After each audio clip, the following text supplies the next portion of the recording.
Thanks for staying with us on this O'Reilly Factor Election 2016 special, Protecting America. I'm Eric Bolling in for Bill O'Reilly, and the Factor follow-up segment tonight with 6 Republicans and 2 Democrats left in the presidential race. Who has the strongest plan to keep America safe? Joining us now from Austin, Texas, Fox News contributor Karl Rove. Now, Karl, we take the GOP first, the Democrats second, but we're starting with Trump, ending with Bush. I'm just wondering, have you changed your mind on all this, or what's going on? We'll start with Trump. Bolling, your people, you came up with the list. I'm happy to talk to them in any order. It's alphabetical. Let's just pick them randomly. All right, reverse order, okay. And your people picked it, so don't be laying the blame on me, man. Let's talk about Trump. Let's start with Trump. Don't be blaming me. Keeping America safe. Trump, go. Yeah, first, international. He's done business abroad, so he has some knowledge of the world. He has strongly held opinions that he expresses pungently. He's an outspoken opponent of trade deals, so American people look at him and say, he's got some strong feelings on this, and they're drawn to that. On the other hand, he has no detailed plan, unlike a lot of these people. Rubio, Cruz, Kasich, Bush, they all have detailed plans that they've laid out about restoration of the military and their foreign policy views. And he oftentimes has conflicting views. For example, he declared that ISIS was not really our concern, and then a couple of weeks later said we're going to bomb the hell out of them. So, but he tries to project strength and does. All right, so let's grade him, A through F. What do you give Trump? I would say A- on style, and I'd say C- on substance. Very good. Let's go to Rubio. Rubio has some background in this. He's been a member of the Foreign Relations Committee, where he has been active on the subcommittee on counterterrorism and the Near East, the Middle East, and Central Asia. So he's got a great deal of expertise on this. He's also been a member of the Select Committee on Intelligence and dug in deeply. He's offered up a detailed plan on how he believes we ought to restore the military. The one weakness is also a strength. He has been an outspoken advocate of the National Security Agency's bulk data collection program. He and Tom Cotton have been the most ardent defenders of it in the Senate. That's both a strength for defense hawks, but libertarians don't like it as much. Grade?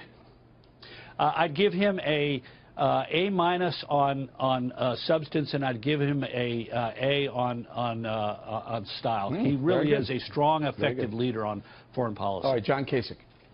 John Kasich is interesting. He's a governor, but he was for 18 years on the Armed Services Committee, where he led efforts to kill some bad weapon systems like the A-12 bomber. He was also a reformer who helped modernize the Defense Department, a piece of legislation passed in 1986 called Goldwater-Nichols. He's also the father of the BRAC, which is unpopular in some elements because it led to the realignment and closing of some bases, but it is a way to put more muscle into the military. I think it's a plus, but some people see it as a minus. But he also opposed expanding the military, keeping the military strong in the aftermath of the Cold War. Kasich. I'd say he's a B on substance and a C+ on style, simply because he doesn't spend a lot of time talking about it. Ted Cruz. Ted Cruz, a member of the Armed Services Committee, so he's conversant with these issues. He has had a light footprint on the committee. I think that's in part because he's got other interests, and I think also he has a rocky relationship with his committee chairman. He is on the opposite side of Rubio on the question of bulk data collection. I'd give him a and yesterday he has also voted against 3 defense authorizations, which put him in line with Nancy Pelosi and Harry Reid. I'd give him a B+ on the style, but I'd give him a B- on the substance. Very good. It was only yesterday that he finally began to talk about this in a detailed fashion. Quickly, Ben Carson. A sweet guy. I love Ben Carson. He's a wonderful human being, but he has no real understanding of these issues, has no real detailed plan, doesn't talk about this with fluency. I'd have to give him a D on substance and a C- on style. Rough one. Okay, Jeb Bush. Look, he has thought about these issues for a long time. He's been the commander-in-chief as a governor of his state National Guard. He's been active in democracy movements, particularly in our hemisphere. He has laid out a detailed plan. He was the first to do so at a major speech at the Citadel. I'd give him an A- on substance, and I'd give him a B- on style. I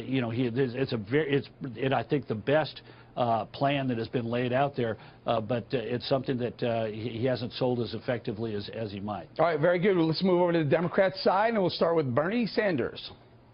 Bernie Sanders is a left-wing lunatic who has never missed an opportunity to cut the defense budget and opposes the military. And I'd give him a D- on substance, and I'd give him a C on style, because he does pay respect to our veterans. He was a member of the Veterans Committee and did help make efforts to help clean up the VA in a bipartisan fashion. But when it comes to military and projecting America's power around the world, he's an utter disaster. Last one, Carl, Hillary Clinton. Well, this is a mixed bag, because Hillary Clinton, when she was in the United States Senate, helped strengthen defense. She was an advocate for a stronger military. She was a more effective advocate and a more fervent advocate than most Democrats. Only a handful of Democrats seem to care about the military.